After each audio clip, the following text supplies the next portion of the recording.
Hi, I'm David Brevik, President and CEO of Gazillion Entertainment.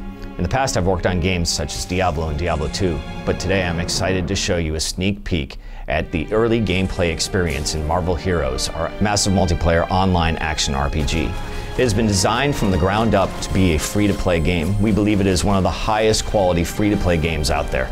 There are no barriers to entry, there's no paying for power, you can play through the entire experience all for free. Our story begins on the Raft, a special floating prison where S.H.I.E.L.D. keeps the most dangerous supervillains. Hydra is orchestrating a jailbreak and our job is to stop them. Keep in mind that this is still very early gameplay captured from our closed beta, so expect some of what you're about to see to change in the future. We're going to play as Storm today. Storm is a member of the X-Men with the ability to control the weather. Because the Raft is the first thing players will see when they play Marvel Heroes, we've designed it to introduce the basic mechanics of the game. If you played action RPGs in the past, or even if you're new to the genre, the controls are very easy to pick up. Left click makes your character move and attack. Right click activates the secondary power. As your character gains experience and levels up, you will gain access to new powers and new abilities that will let you customize your hero according to your playstyle. Marvel Heroes combines action RPG gameplay with the multiplayer features of an MMO, which is something that really hasn't been done before. As you can see, a piece of loot is dropped, and in this case, it's a new cape for Storm. You can equip it either by right-clicking on it in your inventory or clicking and dragging it into the appropriate slot. In our game, drops are on a per-character basis, so any of the loot that is on the screen can only be seen and picked up by you. You don't have to race to pick it up before someone else steals it because different loot drops for each individual player. Although the Raft is a single-player introduction to the game, you'll spend most of your time in Marvel Heroes exploring large public combat zones and fighting alongside dozens of other heroes. She's making her way through the Raft here, and it looks like she's showing us an example of a throwable object. If you hit an enemy with a chair like this, it'll stun them and leave them vulnerable to attack. Storm can easily pick up a chair or a trash can with her powers, but you can expect stronger characters like the Hulk to be able to chuck dumpsters or cars at enemies to deal massive damage.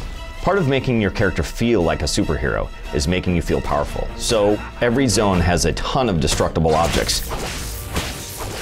So if you look on the right side of the screen here, you'll see that we have a number of mission objectives. In order to help these S.H.I.E.L.D. agents get the Raft back under control, we've got to reactivate the security system, restore the main power grid, and lock down all the cells to stop the prisoners from escaping. Now we're going to take a ride on the funicular down to Cell Block Alpha, where the most dangerous villains are locked up. In Marvel Heroes, enemies aren't going to be standing around waiting to get beaten up. They're going to come at you with grappling hooks, jetpacks, and you can see they'll even climb up a moving elevator to get you. Oh, nice! A whole bunch of experience orbs have popped out. Every time you take down an enemy, your character gains experience, but sometimes you'll get the chance to pick up some bonus experience by grabbing these orbs. Experience orbs can only be picked up by you, but you'll see them start to shrink and disappear if you don't pick them up quickly. These orbs come in a variety of flavors. Red restores your health, blue restores your spirit. The quicker you grab them, the bigger the bonus. Here she just found a waypoint. Waypoints are activated when your hero runs over top of them, and that allows you to teleport at any time back to another waypoint you've discovered, and that's also where your character will appear if you're defeated. We're getting pretty close to the security console, and it looks like Hydra's got it locked down. Feel true power. Storm takes them down, and now S.H.I.E.L.D. should have access to the Raft security systems again.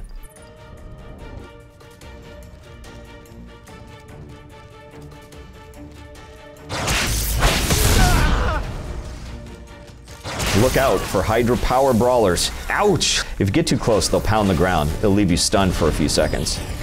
The game runs on the Unreal Engine, so not only do the graphics look beautiful, but we have realistic physics. Some powers and attacks blow objects and enemies backward, and you'll see bodies go limp as they fall off ledges. This is an example of a discovery mission. You can basically think about it as a quest that appears on a single screen. Here you're rescuing a S.H.I.E.L.D. agent as a bunch of Hydra come down and attack.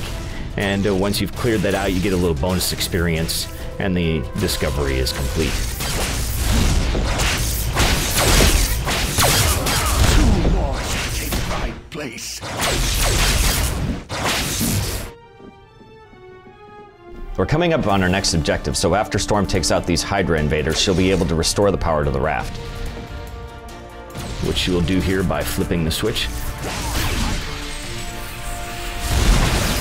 But before she does that, it looks like she's leveled up. Goddess be praised. This is where Marvel Heroes really lets you customize your character's playstyle. By spending points in your power tree, you can upgrade and unlock powers and abilities that fit the way that you want to play. Keep in mind that this is still a work in progress, so you can expect to see this panel filled with dozens of powers in the future. So as our second objective here, we're going to restore power to the... Oh my god, living laser was in there! Laser. You're no match for a living laser. Boss characters in Marvel Heroes are much stronger than your average Hydra goon, and they'll challenge you to find ways to avoid their attacks.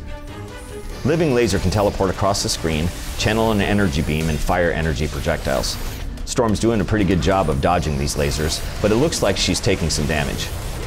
Luckily, she's got a nice stack of medkits in her inventory that she can use by hitting H on the keyboard. Storm's really got him on the ropes, using her new power to tear into his health bar. And there he goes. As a reward, you will see a giant loot piñata, something that is near and dear to my heart. Every boss in Marvel Heroes drops a medal that you can equip to power up your character. Since Living Laser is basically pure energy, his medal boosts your maximum spirit. If you beat a heavyweight like the Rhino, you might get a chance to knock enemies down with each attack. Generally, each medal is flavored after the boss you've defeated.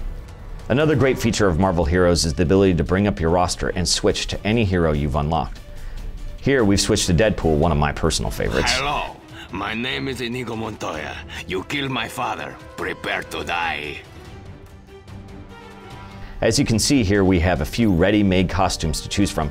We have his X-Force costume, as well as his Pirate Deadpool. Arrgh! But now, we're just going to stick with his traditional red and black. There are a variety of costumes for every character, hundreds of costumes in the game, so you're not going to see two Deadpools who look and play exactly the same.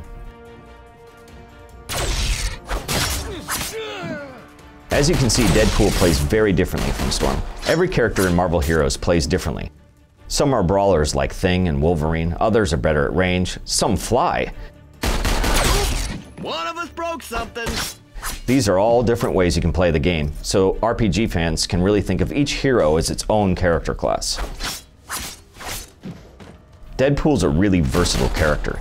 He uses pistols, swords, and as he levels up, he can take advantage of his healing factor to regain health over time.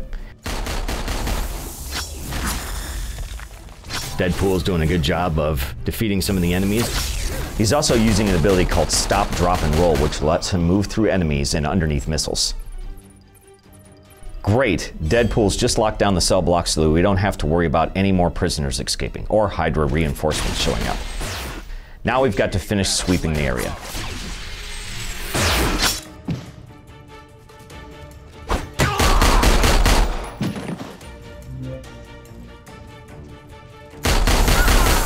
It looks like Deadpool was just about to get smashed by that power brawler, but his stop, drop, and roll ability briefly stuns the enemy, so it's great to use when you see the bad guys winding up for a powerful attack. Uh-oh, that's not good. Eddie Brock managed to get out of his cell before we could initiate the lockdown, and it looks like he's being infested by the Venom symbiote. We'll probably have to fight him later in the game. One of the great things about this game is that we've got access to thousands of characters from the movies and comics. You're going to be picking up missions from NPCs like Professor X, Agent Coulson, and here it looks like Maria Hill needs our help. Green Goblin is still on the loose, and he's standing between these SHIELD agents and the exit.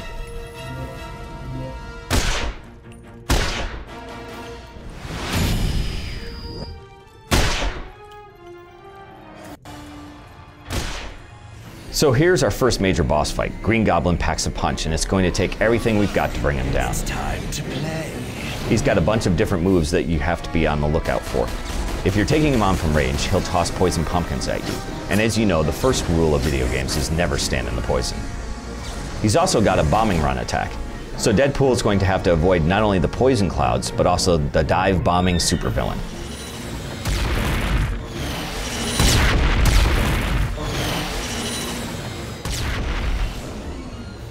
Get too close and he'll knock you back with an energy shock.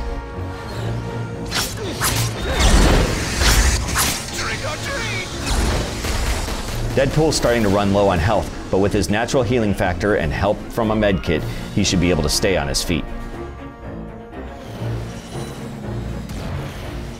You'll see Deadpool attacking with his swords to stack a bleeding effect on Green Goblin, which you can see up by his health bar. But when he tosses a pumpkin bomb, Deadpool can roll safely to attack with his pistols at range.